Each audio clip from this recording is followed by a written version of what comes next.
E o COAF inaugura hoje, em São Paulo, o primeiro escritório do órgão focado exclusivamente no combate à lavagem de dinheiro. O objetivo é acelerar a análise de movimentações bancárias suspeitas e sufocar o crime organizado. Para explicar como vai funcionar essa nova estrutura, a gente conversa agora com o presidente do COAF, Ricardo Saad. Muito obrigada, presidente, pela participação aqui no Live CNN. Antes da gente começar a nossa conversa, já vou colocar em tela também o Elijonas Maia, que participa dessa conversa, ajudou inclusive a gente a viabilizar esse encontro. Abro aqui esse nosso diálogo, então, deixando o Elijonas fazer as honras aí da primeira pergunta. Muito bem-vindo. Obrigado. Doutor Saad, obrigado pela entrevista aqui. O senhor assume hoje, faz um ano exatamente, que é à frente do COAF, primeira entrevista aqui para a CNN. Obrigado. Eu já começo com duas perguntas, emendo uma na outra aqui na lapada. Explicar, por favor, esse escritório é em São Paulo, mas vai ter também no Rio de Janeiro, em Foz do Iguaçu, por conta de facções. Como é que é esse escritório no dia a dia, na prática? Já emendo perguntando sobre influenciadores digitais, porque o COAF também tem um setor específico que fiscaliza e monitora as questões, as movimentações financeiras de influenciadores digitais. Como é que é isso? E esse escritório lançado também é para isso? Bom dia.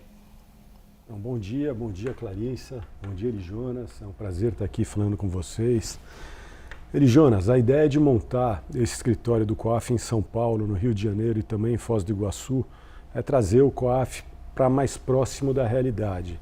Como que funciona o trabalho do COAF? Isso é importante que as pessoas entendam. A Lei 9.603, que foi a lei que tipificou a lavagem de dinheiro, estabeleceu alguns setores que poderiam ser sensíveis à utilização pelos criminosos para lavar dinheiro.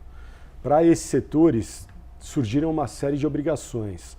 Uma das obrigações é comunicar ao COAF a ocorrência ou proposta de ocorrência de alguma operação suspeita de lavagem de dinheiro. Então, hoje o COAF funciona em Brasília. Hoje o COAF recebe informações de bancos, de corretoras, de imobiliárias, de bets, de diversos setores que foram assim considerados sensíveis pela lei. Faz uma análise e encaminha para a polícia ou para o Ministério Público aquilo que entender que tem indício de crime. E por que abrir um escritório em São Paulo? Por que abrir um escritório no Rio? E por que abrir um escritório em Foz do Iguaçu? Primeiro, São Paulo é a capital econômica do país. Os principais bancos, as principais movimentações financeiras estão aqui em São Paulo. Então é importante que a gente esteja próximo, esteja entendendo o que está acontecendo, para que a gente possa receber informação de mais qualidade e encaminhar também para a polícia e para o Ministério Público uma informação de qualidade. Rio de Janeiro é famoso pela violência. Nós estamos trabalhando fortemente para diminuir a violência no Rio de Janeiro. Em Foz do Iguaçu nós temos a tríplice fronteira, nós temos o crime transfronteiriço, tráfico de drogas, tráfico de armas, contrabando, descaminho. Então é muito importante que o COAF esteja próximo.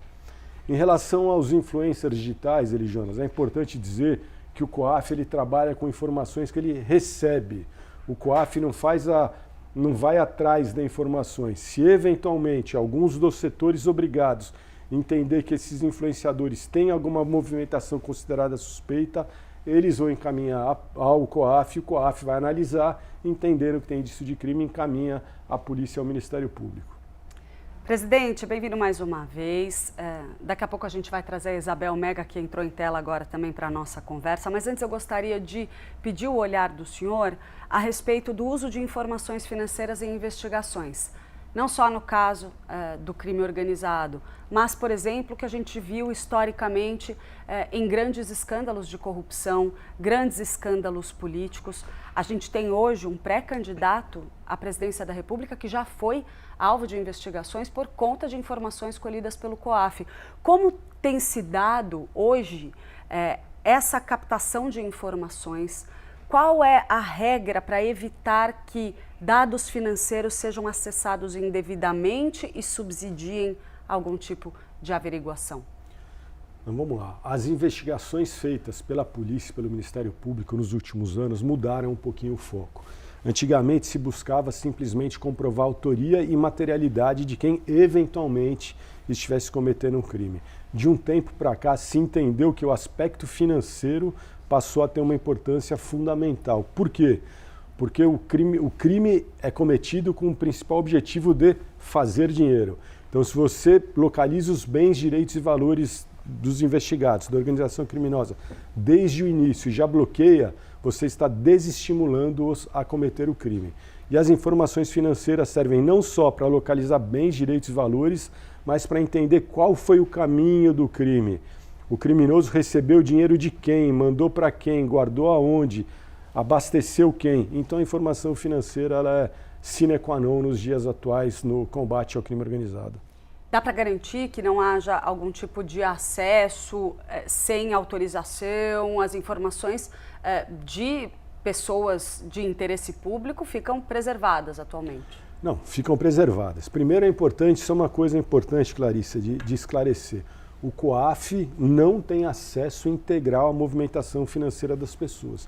O que o COAF tem acesso é única e exclusivamente àquela operação que foi considerada suspeita pelo setor obrigado. Então, por exemplo, um banco entendeu que a pessoa X fez uma movimentação suspeita. Ele encaminha ao COAF aquela movimentação específica e não todo o extrato. Isabel Mega. Oi, presidente. Bem-vindo aqui à CNN. Que bom Obrigado, ter o senhor bom com a dia. gente. Eu queria, na esteira dessa pergunta da Clarissa, refletir a aplicação disso em relação ao caso Master, que a gente tem valores estratosféricos, né? Acho que até hoje a gente não tem uma noção muito bem aplicada de qual valor a gente está falando, mas sabemos que são valores muito altos e detectados justamente a partir do trabalho do COAF. O que o senhor vislumbra em relação a esse contexto do Master? Houve demora para que as autoridades competentes tomassem uma definição a respeito desse caso e o caso viesse à tona? A resposta, nesse caso, foi efetiva na avaliação do senhor? E aqui emendando, o senhor avalia que o COAF tem autonomia total para trabalhar? Bom, Isabel, eu começo a minha resposta respondendo a sua segunda pergunta. Sim, o COAF tem autonomia total. No primeiro dia que eu assumi o COAF, faz exatamente um ano, em uma conversa com o presidente do Banco Central, Gabriel Galípolo, me foi garantida a autonomia total e irrestrita. E isso tem acontecido desde então. Em relação ao caso concreto, eu vou pedir desculpas, mas infelizmente o COAF não comenta nem esse nem qualquer outro caso concreto. Eli Jonas. Presidente, na esteira em relação a uma decisão recente dos Estados Unidos de classificar as duas maiores facções do Brasil, PCC e Comando Vermelho, como grupos terroristas, a gente sabe que há investigações em andamento de dinheiro, de fluxo financeiro dessas duas grandes facções do Brasil que as polícias tentam combater para o exterior. O COAF recebe esses relatórios da Polícia Federal, Polícia Civil dos Estados, Ministério Público também, e colocando essa questão do terrorismo que os Estados Unidos designaram, isso atrapalha de alguma forma ou ajuda? Como é que funciona essa troca de informações entre COAF e Estados Unidos com grupos faccionados? Vamos lá, Eli Jonas. Primeiro é importante esclarecer um pouquinho o alcance dessa decisão dos Estados Unidos. A lista do OFAC é uma lista interna dos Estados Unidos, então juridicamente não tem qualquer valor dentro do país, do Brasil. Porém, temos que ser realistas e entender que as instituições financeiras brasileiras mantêm contato com as instituições financeiras americanas. E para que esse contato permaneça da forma que é fluido, é necessário que as instituições brasileiras também atentem à determinação do OFAC. Isso é a primeira questão. Segundo, já há muito tempo a obrigação de que as instituições financeiras e demais setores obrigados comuniquem ao COAF a existência de eventuais operações suspeitas envolvendo lavagem de dinheiro e o crime organizado. Então essa decisão dos Estados Unidos de colocar PCC e Comando Vermelho na lista do OFAC não traz nenhum reflexo imediato aqui para as comunicações recebidas pelo COAF.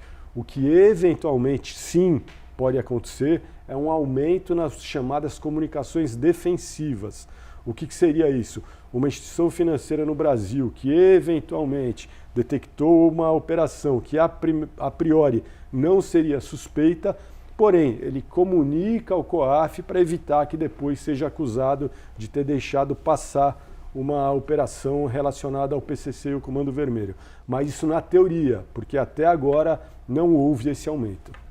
Presidente, a gente vê muito valor naturalmente no trabalho do COAF, a capacidade aí de seguir o caminho do dinheiro, que é algo muito importante do ponto de vista de combate do crime em qualquer frente, seja no crime organizado, seja na política. Eu gostaria de trazer para a nossa conversa um olhar a respeito das eleições, porque o COAF recebeu um aporte muito expressivo recente, a gente está falando aí de 30 milhões, salvo engano, da parte do governo federal, que está num momento estratégico para a definição das suas bandeiras eleitorais e quer vender essa ideia de que o governo Lula trabalha no combate ao crime organizado por meio da asfixia financeira. Mas esse aporte acontecer agora, tão perto da campanha, não vem com uma embalagem que soa um pouco focada demais na eleição, uma abordagem eleitoreira? Bom, vamos lá. Antes de responder essa pergunta, Clarice, só complementando a questão anterior de Jonas, o COAF também teve uma reestruturação de cargos. E nessa reestruturação de cargos nós criamos uma diretoria de cooperação internacional. Então o COAF, que já atuava fortemente enviando e recebendo comunicações de todos os países do mundo, em especial através do grupo de Egmont, que é o grupo que congrega as unidades de inteligência financeira de todos os países, de quase todos os países do mundo, o COAF está fortalecido nesse momento com a criação dessa diretoria. Então, aquela cooperação que já existia, agora ela passa a ser ainda mais forte. Em relação ao aporte de recursos, Clarissa, essa é uma questão que a gente já tem trabalhado há algum tempo, pedido há algum tempo. Por quê? O COAF necessita uma reestruturação, e a reestruturação já está sendo feita de forma integral. Primeiro, criação de um novo sistema tecnológico. Segundo, reestruturação de cargos e posições de recursos humanos. Então, a gente apresentou no começo do ano uma proposta ao MGI e a estrutura formal de cargos do COAF subiu 50%, possibilitou a gente criar uma diretoria de cooperação internacional, abrir escritórios São Paulo, Rio e Foz do Iguaçu, fortalecer as áreas internas que já existiam do COAF, tanto na área de supervisão quanto na área de inteligência. O que mais?